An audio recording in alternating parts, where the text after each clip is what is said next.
அனைவருக்கும் வணக்கம். இந்த காணொளியில் நாம் LibreOffice Impress மூலம் ஒரு பிரசன்டேஷனை தயாரிப்பது எப்படி என்பது பற்றி பார்ப்போமா? முதலில் LibreOffice Impressஐ திறந்து கொள்வோம். இப்போது திரையில் தோன்றும் டயலாக் பாக்ஸில் நமக்கு பிடித்த டெம்ப்ளேட் ஏதேனும் ஒன்றை தேர்ந்தெடுத்து கொள்ளலாம். தேவையில்லை எனில் க்ளோஸ் செய்யவும். அடுத்து இந்த பகுதியை நாம் மெனு பார் என்று அழைக்கின்றோம். இது டூல் பார், இது ஸ்லைட் பேன், இது ஒர்க் ஸ்பேஸ், இது சைட் பார் செட்டிங்ஸ். அடுத்து நாம் பார்க்க இருப்பது ஃபைல் மெனு. இந்த ஃபைல் மெனுவில் முதலில் இருப்பது நியூ என்பது புதிய பிரசன்டேஷனை தொடங்க தேர்ந்தெடுக்க வேண்டிய ஒன்றாகும். ஏற்கனவே உள்ள பிரசன்டேஷனை திறக்க ஓப்பனை தேர்ந்தெடுக்கவும், அல்லது தற்போது தயாரித்த பிரசன்டேஷனை திறக்க ரீசெண்டை தேர்ந்தெடுக்கலாம். இறுதியாக நாம் தயாரித்த பிரசன்டேஷனை பாதுகாக்க சேவ் என்பதை பயன்படுத்த வேண்டும்.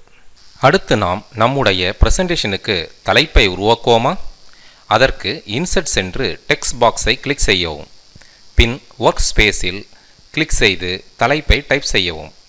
பின் அந்த தலைப்பின் மீது கிளிக் செய்து சைட் பார் செட்டிங்ஸில் உள்ள font style, size, bold, colour இவற்றை தங்களது விருப்பத்திற்கேற்ப அமைக்கவும்.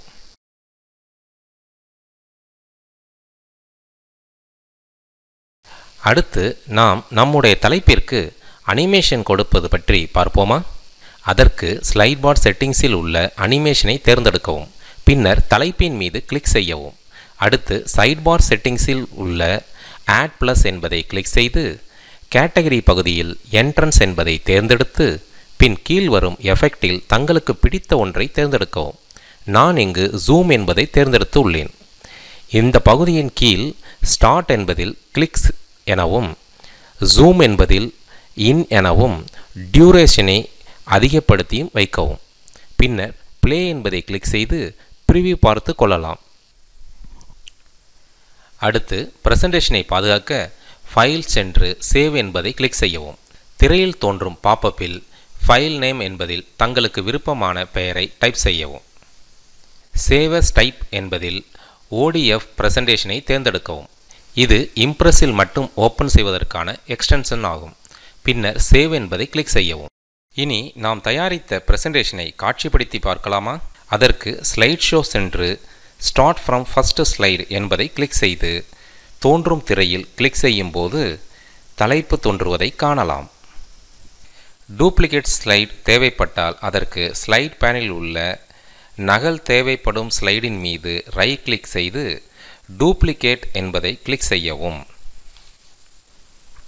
நம்முடைய பிரசன்டேஷனில் இமேஜ் ஒன்றை சேர்ப்பது பற்றி பார்ப்போமா?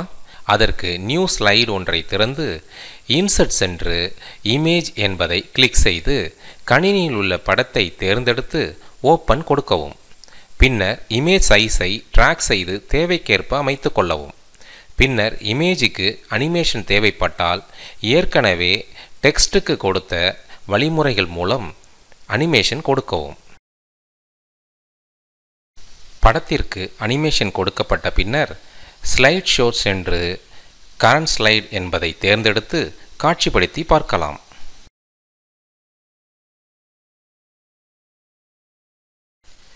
ஸ்லைடு பேனில் உள்ள ஸ்லைடை இடமாற்றி அமைக்க ஸ்லைடின் மீது ட்ராக் செய்து தேவையான இடத்தில் நகர்த்தி வைக்கலாம். மேலும் தேவையற்ற ஸ்லைடை ரைட் கிளிக் செய்து டெலீட்டை கிளிக் செய்து நீக்கலாம்.